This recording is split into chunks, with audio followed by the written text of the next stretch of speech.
Bonjour, bonjour et bienvenue sur KTV en direct à la télévision, à la radio et sur les réseaux sociaux pour ce temps de parole consacré à la restauration, toujours touchée par la pandémie. Et pour en parler, nous recevons le président de l'UMI et un adhérent de l'UMI, Charles-Henri Mandala. Bonjour. Bonjour. Et un adhérent de l'UMI également, gérant notamment de GG Livraison, Adrien Doublet. Bonjour. Bonjour. Merci d'être présent. Alors, première question, Charles-Henri. La décision du préfet est tombée de déconfiner, couvre-feu à 18h, surprise générale, bars et restaurants toujours fermés. Est-ce que vous avez compris cette décision ? Ça a été une décision qui globalement a été une décision surprise pour nous et une immense déception. Là, il s'ensuit une très très grande lassitude dans la profession. L'état d'esprit est très très négatif. Les gens sont usés psychologiquement. Il y a l'aspect économique bien sûr, mais il y a surtout l'aspect psychologique pour les gérants d'entreprise. C'est assez catastrophique. Quand on fait un état des lieux de la profession, on voit un tunnel et le bout du tunnel, il n'est pas là, quoi. Sans arrêt, c'est repoussé. Ça fait 1 an. On parle même plus de collègues à nous qui sont discothèques, qui sont fermées depuis le 15 mars complètement. L'hôtellerie, pareil, qui boit le bouillon aussi. C'est une situation globalement pour le tourisme et la restauration en ce moment qui est catastrophique. Ouais. Parce que là, le préfet parle de peut-être ouvrir les restaurants dans 15 jours. Vous y croyez ? C'est une hypothèse, mais maintenant, nous, on reste toujours dans l'attente d'une décision finale. Effectivement, c'est plus qu'un espoir, c'est quasiment une obligation pour nous. Hein. Vous êtes arrivé au bout, là ? Vous pensez que là, vous pouvez plus tenir plus longtemps ? Oui, clairement. Si on met... parce que Bruno Garcia du Caribou dit on va peut-être se caler à ce que fait à La Réunion. On risque d'être fermé pendant encore 2 mois et demi. Vous pensez que là, ça veut dire que 2 mois et demi, c'est mort ? C'est une possibilité aussi. On peut envisager effectivement la continuité de l'épidémie. On n'en sait rien là-dessus. Je crois qu'il n'y a pas de messager divin pour ça, malheureusement. On espère tous que ça continue de s'améliorer, qu'on reprenne une activité professionnelle le plus vite possible. Il y a urgence. Hein. Ah oui, il y a urgence. Là. Le premier confinement est passé surprise. On n'a pas eu le choix, évidemment. Il y avait la peur. On ne savait pas trop. On a été effectivement directement fermé. Bien aidé aussi, bien soutenu pour le coup avec une réactivité qui est beaucoup moins le cas aujourd'hui quand même sur les services de l'État, sur les aides. Il y a plus de lenteur sur la mise en route. Toutefois, là vraiment, on arrive en butée. Là. Il faut reprendre une activité. Adrien Doublet, on dit souvent que, en ce moment, on dit les restaurateurs sont touchés. Par contre, ceux qui font de la livraison sortent leur épingle du jeu. Vous avez un service de livraison. Est-ce que vous êtes de cet avis-là ? Pas du tout. Tout simplement parce que moi, le service de livraison, il a fallu que je le mette en place avant le confinement. D'accord. Donc on a senti quand même qu'il y avait un confinement qui nous pendait au nez. Donc il a fallu investir. On a créé une application, on a créé un site internet. J'ai recruté, là on est à 11 livreurs. Donc pour l'instant, c'est que des sous qu'on a mis. Donc on essaye de rattraper ce trou dans notre trésorerie, mais pour l'instant on n'y arrive pas. On n'y arrive pas parce que c'est pas encore dans l'habitude des Mahorais et des Mahoraises de commander en ligne. C'est pas une habitude et ils prennent doucement le pli, mais ça rattrapera jamais le chiffre. C'est pas comme en métropole où on commande, où ça semble normal. Quoi. Non, c'est compliqué. Tout. Les gens n'ont pas l'habitude des applications. On essaye de faire le plus simple possible. On a cette problématique, la problématique du paiement. Le paiement, il est par carte en ligne. Donc le paiement par carte, ici, il y a très peu de monde qui utilise. C'est beaucoup plus en cash. Hein. C'est ça, c'est du liquide et on ne peut pas utiliser le liquide quand on fait des paiements en ligne. C'est impossible. C'est un gros frein. Camar. Alors messieurs, expliquez-nous, parce que moi je ne comprends pas. À chaque fois quand il y a les pourparlers ou quand les décisions, avant même qu'elles soient prises, Charles, est-ce qu'on vous associe pas assez pour parler à cette discussion, pour qu'on essaie de trouver une solution? Moi je comprends pas que le fait qu'on peut ouvrir des magasins, monter dans la barge comme on veut avec tout ce monde-là et ne pas vous laisser ouvrir avec les distanciations, toutes les mesures que vous avez pu prendre. Pourquoi la préfecture ne vous associe pas dans ces discussions? Je comprends pas. C'est une question qu'on se pose depuis 1 an. Alors si nous sommes associés systématiquement en tant que syndicat dans les tours de table, ceci étant, depuis 1 an, les CHRD dans leur... prises en avance, on vous associe pour Oui, c'est bien évident que les décisions sont de toute façon prises de façon arbitraire. Il y a des décisions qui sont effectivement prises en amont pour nous donner le résultat. Maintenant, quand on vient en réunion, on essaye de défendre notre profession et d'obtenir le plus large possible par rapport à ce qui nous est annoncé. Mais bien évidemment que ça ne se discute pas en tour de table à l'instant T. La problématique, c'est que ça fait 1 an quand même que l'ensemble de la profession, les CHRD, les cafés, hôtels, restaurants, discothèques, sommes dans le rouge, systématiquement stigmatisés et les derniers de la classe à tout point de vue, sans forcément comprendre. Alors on ne va pas aller jalouser bêtement les grandes surfaces ou je ne sais quoi, mais effectivement pour une profession comme la nôtre qui avons fait énormément d'efforts de mise à niveau sur le sanitaire, d'acheter les produits, marquer les établissements, jauger les établissements, faire des formations à nos personnels, donc forcément jeter de l'argent aussi sur la table pour finalement s'entendre, écoutez, vous fermez. Alors qu'on voit dans la rue aller venir Pierre-Paul Jacques à longueur de journée et les magasins remplis, on peut légitimement se poser des questions. Ouais. Alors justement, messieurs, tout le monde a essayé de se dire, avec ces dispositifs d'aide, ça pouvait sauver la baraque. Mais quand on regarde bien, vous, c'est dans la continuité, ça ne s'arrête pas. Donc, est-ce qu'aujourd'hui, les 1 500 € à l'époque, plus les 2 000 du département, est-ce que ça a pu changer quelque chose? Ou même les PGE, ça a pu changer quelque chose aujourd'hui? Ou finalement, c'était ce qu'ils ont appelé la poudre de parlimpinpin? Alors concernant le fonds de solidarité, déjà il a quand même bien évolué positivement pour le coup, puisque l'aide peut être quand même plus substantielle et monter jusqu'à 10 000 €, 20% du chiffre d'affaires perdu. Encore faut-il effectivement être dans les clous d'attribution de la dite aide, déjà d'une. Indépendamment de ça, de toute façon, ça ne suffit pas à pallier le manque à gagner. Le fameux PGE, c'est pas non plus un outil magique. Hein. Je rappelle que le P de PGE veut dire prêt, hein. Et un prêt, ça se rembourse. Hein. Donc des entreprises qui n'avaient pas besoin de faire un prêt avant la crise ont été obligés de le faire, ont dépensé une partie de cet argent en avance de trésorerie pour pallier à des problèmes, ne serait-ce que le loyer, les avances de salaire, avant de récupérer évidemment le partiel éventuellement si c'était possible, etc. Donc bien évidemment, elles ont déjà tapé dans le PGE, ça fait quand même 1 an que ça dure, et au jour d'aujourd'hui, ce PGE, même si on va avoir peut-être 1 an de report, il faudra un moment le rembourser, c'est pas un cadeau. Hein. Certains en demandent justement, notamment l'hôtellerie, de passer l'éponge par rapport à ça. Parce qu'on sait que non seulement il n'y a pas seulement le PGE, il y a aussi les charges sociales. Hein. Oui. Donc l'addition, pour un restaurant c'est normal, mais l'addition sera salée, et certains restaurateurs demandent à ce que, le PGE, oubliez-le. Est-ce que c'est une demande que vous faites, vous, à l'UMI, envers la préfecture pour aller dans ce sens-là? Officiellement, oui, on a saisi la préfecture à ce sujet-là. Je rappellerai à ce titre que le ministre Bruno Le Maire a évoqué en conférence de presse cette hypothèse possible que le PGE pourrait être transformé tout ou partie en subvention pour effectivement éviter aux entreprises d'avoir à le rembourser. Très clairement, si on veut relancer la branche CHRD, aussi bien à Mayotte qu'en métropole, de toute façon sur le sol national, il faudra en passer de toute façon par ça. Sans ça, les entreprises vont exploser les unes derrière les autres en cascade, c'est déjà le cas. Elles n'auront pas les moyens de se relancer, et quand déjà elles étaient en difficulté de trésorerie, certaines avant la crise ou limite, si on rajoute maintenant le surcoût du PGE qu'il va falloir commencer à rembourser, c'est la fin du monde. Hein. Là, on parlait de 50% de restaurants qui n'allaient pas rouvrir. Est-ce que le taux augmente là ? On est dans les mêmes taux. Même taux, hein, ouais. 50%. Beaucoup disent que, on parle du Barfly, qui est une discothèque qui est fermée depuis 1 année. On dit, c'est bon, elle ouvrira jamais le rideau. C'est votre sentiment par rapport aux discothèques ? C'est une catastrophe. Tous nos collègues, c'est une catastrophe. Déjà, il faut bien se mettre en tête qu'une entreprise qui vit pas depuis 1 an, ça n'existe pas. Hein, d'accord ? Ça n'est jamais arrivé. Au jour d'aujourd'hui, quand vous récupérez un local dans lequel vous n'êtes pas rentré depuis 1 an, je vous dis déjà bonne chance pour le remettre en route, hein, parce que l'état dans lequel il est, c'est une catastrophe. Votre staff qui a été à l'arrêt pendant 1 an, là aussi, quand il va falloir remettre en route les machines, si tant est que ce soit le cas, ça va être catastrophique. Et financièrement parlant, très honnêtement, c'est impensable.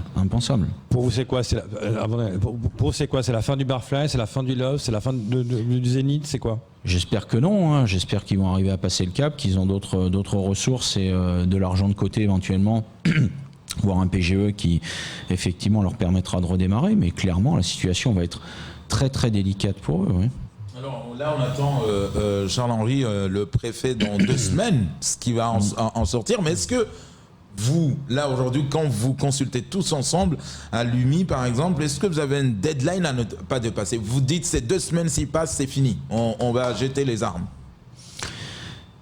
Écoutez, là très clairement, comme je vous l'ai dit, l'état d'esprit de la profession, il est très très négatif en ce moment. Il y a vraiment une très grande lassitude. Moi, c'est ce qui m'inquiète le plus. J'ai fait le tour de plusieurs collègues encore hier après-midi avant de venir.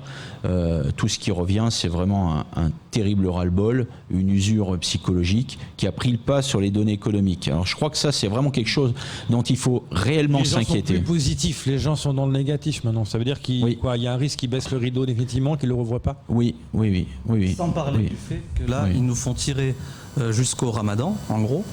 Et après, il y a le Ramadan. Oui, donc c'est pour ça. nous, les restaurateurs, c'est encore une catastrophe. Oui, il y a un Ramadan qui va se rajouter à ça. Vous allez C'est rouvrir avec un Ramadan qui va vous empêcher d'avoir. Ce sera pire encore. C'est ça, parce que d'habitude, on a 1 an pour mettre de la trésorerie de côté pour ce mois difficile. Pour assumer le Ramadan. Et là, on a été fragilisé par, en gros, les 2 mois de crise, plus encore 1 mois de Ramadan. Donc nous, pour vous, ça veut dire que même si ça, supposons dans 2 semaines le préfet rouvre, il y a encore un mois de galère. Grosso modo. En tout cas, pour un fast-food comme moi, oui. Voilà, qui est une clientèle plutôt mahoraise, ciblée mahoraise, les gens ne viennent pas, c'est normal, ils sont en fête. Parmi vous, parce qu'on a vu certains chefs d'entreprise qui se sont battus en disant je ne me séparerai pas de mes collaborateurs, on va tout faire, on va résister, on va garder les emplois. Dit ça, Charles-Henri. Mais de plus en plus, on voyait qu'ils se commençaient à s'étouffer. Donc est-ce que vous le vivez aussi ? La première richesse d'une entreprise, c'est ses collaborateurs. Faut bien se rappeler quand même qu'une entreprise sans salariés, ça marche pas. Sûr. Donc notre premier intérêt, c'est de garder nos collaborateurs, parce que quand le travail va redémarrer, s'il redémarre, on aura bien besoin qu'ils soient à nos côtés. Notre grosse inquiétude va aussi vers eux, parce que très clairement, on ne sait toujours pas quoi leur dire. On ne sait pas vers quoi on va. Et psychologiquement, pour eux, ils sont extrêmement fragilisés aussi. Toujours au partiel. Donc, il n'y a pas que de l'économie, il y a de l'humain, j'insiste bien là-dessus, on en a déjà parlé. C'est extrêmement important pour nous. On a privilégié l'emploi au maximum, sauver le maximum d'emplois, essayer de maintenir les masses salariales dans nos entreprises, quoi qu'il en coûte, pour reprendre une expression presque sacrée maintenant. D'accord ? Mais il n'en demeure pas moins que les gérants d'entreprise comme nous sommes généralement des travailleurs non salariés et on est à travers les trous de la raquette, on n'a strictement rien eu à titre personnel. Alors là aussi, il faudra quand même se poser les bonnes questions. Comment peut-on estimer que tous les salariés sont effectivement protégés par le système du partiel et que les travailleurs non salariés passent en dehors du cadre? C'est un an pour prendre en charge. On a formulé la demande d'une caisse de solidarité pour venir en aide des TNS, des travailleurs non salariés. Alors c'est lié encore une fois à une problématique typiquement mahoraise de caisse à laquelle on ne cotise pas encore, qui n'a pas été mis en place depuis 2015, qui aurait dû être mis en place, etc. Et qui aurait dû être un recueil de cotisations. Effectivement, ça pose un problème à ce niveau-là. Ceci étant, comme on l'a dit, à situation exceptionnelle, mécanisme exceptionnel, les gérants que nous sommes avons aussi des salariés, des enfants, des loyers et des courses à faire à la fin du mois. Donc, vous parliez dans le journal de ce matin, la France Matin, d'un net ralentissement des process de l'État quant aux demandes de chômage partiel ou au versement de fonds de solidarité. Pouvez-vous nous en dire plus par rapport à ça ? Pas difficile. Le fonds de solidarité de janvier, par exemple, a été débloqué le 25 février.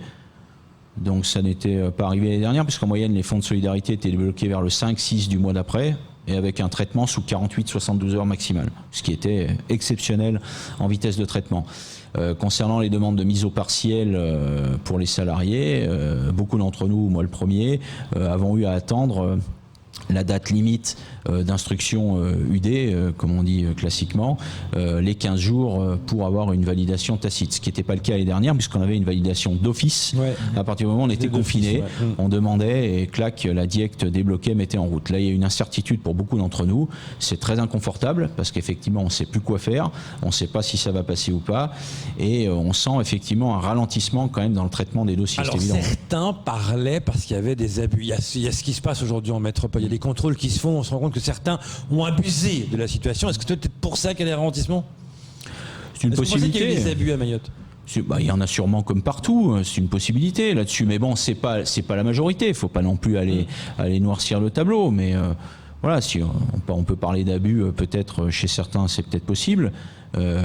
Comme on peut parler après aussi d'économie informelle nourrie par certains qui devraient ne pas le faire. Donc il arrive un moment, je pense qu'on est dans une situation de crise. Encore une fois, on n'est pas là pour juger les politiques sur leur action. C'est pas le moment, ce sera le moment plus tard. Là, c'est le moment aussi d'aider les entreprises et de les aider à passer ce cap. Voilà, je pense qu'il ne faut pas non plus aller chercher de plumes sur le dos d'un crapaud. Il faudrait quand même à un certain moment faire les choses correctement jusqu'au bout. Là, très clairement, je vous dis, dans la profession, on commence à être à genoux. il faut que ça continue d'aider. Alors si effectivement il y a eu de l'abus, les administrations le savent. On a une position très claire au niveau du syndicat, il faut sanctionner, il n'y a pas de souci là-dessus. Hein. Ouais, on cautionne aucun sens, hein, qu'on soit très clair. Hein. On cautionne ni l'économie informelle, ni certains abus qui peuvent être effectués par les professionnels, qu'on soit clair. L'État nous soutient dans ce mauvais passage. Il faut maintenant que la cellule de crise, qui était là l'année dernière très réactive, le redevienne vraiment très très vite. Alors justement, aujourd'hui vous le disiez, hein, quand vous voyez l'argent que vous injectez, plus, mais rien ne rentre, est-ce que vos partenaires, justement, est-ce qu'ils comprennent aujourd'hui ça, le fait déjà de payer un loyer, de pouvoir mettre de l'essence, tous les partenaires, est-ce qu'ils comprennent? Parce qu'on sait que le monsieur mesquine, le gars de sa maison, s'il veut son argent, voilà, il veut pas comprendre, il peut laisser 1 mois, 2 mois, 3 mois, mais est-ce que les partenaires quand même sont assez compréhensifs par rapport à la situation? Dans l'ensemble, les partenaires vous mettent pas la pression. Ils sont compréhensifs, mais derrière eux aussi ils ont des charges. Moi, que ce soit mes fournisseurs ou mes partenaires dans la livraison, donc les autres restaurateurs, eux aussi ils ont des charges à payer. Donc forcément ils sont obligés à un moment de mettre la pression. Mais ils peuvent être les plus gentils du monde, il leur faut leur sous à un moment. Donc mon fournisseur qui m'a gentiment décalé de 15 jours à 20 jours mes traites, oui mais d'accord, 15 jours, 20 jours, mais on est toujours dans la crise. C'est ce que vous disiez, hein, jours. À un moment donné il faut payer les factures. C'est ça. Et plus ça dure, plus ça va être difficile. On parle du chômage partiel, mais il faut l'avancer ce chômage partiel. Mais bon, Tous vous avez les quand même salariés, 11, vous avez dit, vous avez 11 salariés quand même. J'ai 11 salariés plus 11 livreurs, mais les livreurs sont indépendants. Mais il faut quand même les régler. Ce sont des... Voilà, c'est dans les mais j'ai 11 salariés quand même pour... Vous avez 11 salariés pour toutes vos structures. Voilà, c'est ça. Et 11 livreurs pour assurer les différentes livraisons. Qui sont indépendants, mais qu'il faut quand même régler tous les 15 jours, ils sont réglés. Et donc le seul mot d'ordre pour vous, c'est vivement que ça s'arrête, quoi. Oui. Ça puisse rouvrir. C'est ça. Comme l'idée qui était à l'époque, d'ouvrir à midi pour les BTP, etc. qui étaient passés en métropole. Hein. Puis nous, dans la restauration rapide, on a un outil de travail qui nous permet quasiment pas d'avoir du chômage partiel. On est obligé de garder un noyau dur. Enfin, tous mes salariés, je suis quasiment obligé de garder 80%, on va dire, pour faire tourner la boîte. Parce que c'est de la restauration rapide. Ah oui, c'est différent qu'un restaurant traditionnel. Si vous arrivez, vous avez un mec en face de vous qui vous dit écoutez, on va attendre, je sais pas, 1 heure, 1 heure et demie pour faire votre commande, parce que je suis tout seul, c'est impossible. On peut pas faire ça dans la restauration rapide. Il faut qu'il y ait une équipe. Donc je suis obligé de maintenir l'essentiel de mon personnel. Charles-Henri, est-ce que le fait de laisser la possibilité au restaurant de donner à manger à midi, enfin on passe, on prend son pas et on s'en va, est-ce que ça aide quand même? Ou est-ce que vous vous rendez compte que c'est pas forcément utile pour beaucoup de restaurants? Sur l'emporter et la livraison actuellement, alors encore une fois, ça dépend tout de l'activité. Ça fait 1 an que la profession se réinvente et se met en boule à chaque pic de crise, essaye de trouver des solutions. Là, vraiment, encore une fois, on arrive au bout, mais ça peut être un non-sens économique. Moi, je le vois sur un de mes établissements où on le fait. Effectivement, c'est vraiment histoire de dire je ferme pas parce que je veux plus vivre ce que j'ai vécu l'année dernière, d'être avec la clé dans le portail et assis à la maison. Ça, je veux pas. Mais clairement, non, c'est clairement pas rentable, c'est sûr. Côté, on laisse ouvert. Donc il y a un moment, on est borderline, très borderline. Ouais. Ça a pas de sens, c'est évident. Donc il faut qu'on reprenne une activité. C'est une situation qui peut pas perdurer là actuellement, clairement. Rendez-vous dans 15 jours. On espère. Avant la fin de semaine, est-ce que vous allez quand même redemander une cellule de crise avec la préfecture? Une réunion d'urgence. Il est prévu de rencontrer de toute façon monsieur le préfet en butée des fameux 15 jours, hein, quelques jours avant. Non, a priori non, puisque de toute façon... Aujourd'hui, j'aurais écouté c'est trop long. Rouvrons demain, après-demain, non, mais lundi. on a déjà formulé nos demandes, déjà dès qu'on a entendu la mauvaise nouvelle en réunion, évidemment qu'on s'est mis debout et on a demandé une réouverture le plus vite possible et à défaut, à minima déjà pour le déjeuner, on aurait pu continuer l'emporter la livraison le soir et faire effectivement travailler le déjeuner en jauge, etc. Voilà, il y avait d'autres pistes possibles. Voilà, donc on a déjà formulé d'autres requêtes plus étendues que ce qui nous est proposé actuellement. Et surtout, on espère qu'à la fin du mois de mars, c'est terminé. On espère pour vous et que vous reviennez sur ce plateau pour dire ça va mieux. Oui, ce serait pas mal. Merci beaucoup d'être venu ce matin pour en parler. C'est tout pour ce temps de parole. Tout de suite, la suite de vos programmes.